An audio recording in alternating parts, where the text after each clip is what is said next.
আজি আমাৰ হাপেখাতি মহাবিদ্যালয়খনৰ যিটো ডিজিটেল লিটাৰেচি চেণ্টাৰ আজি উদ্বোধন কৰা হ'ল। আমাৰ এই মহাবিদ্যালয়ৰ কৰ্তৃপক্ষই মোক নিমন্ত্ৰণ কৰিছিল এই চেণ্টাৰটো উদ্বোধনৰ কাৰণে।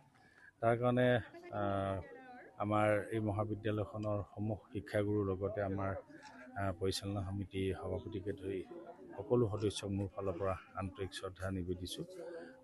যিহেতু এই চেণ্টাৰটোৰ জৰিয়তে ছাত্ৰ ছাত্ৰীসকলে শৈক্ষিক দিশটো অধিক উত্তৰণ ঘটিব বুলি আমি আশা কৰিছোঁ। গতিকে আৰু চৰকাৰৰ ফালৰ পৰা সকলোখিনি সুবিধা দিবলৈ চেষ্টা কৰিছে, সকলোখিনি দি আহিছে।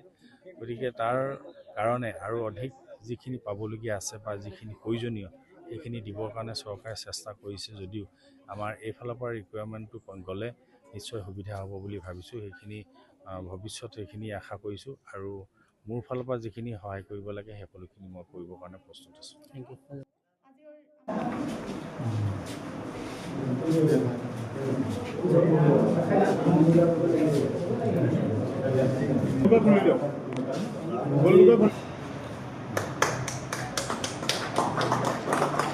Thank you.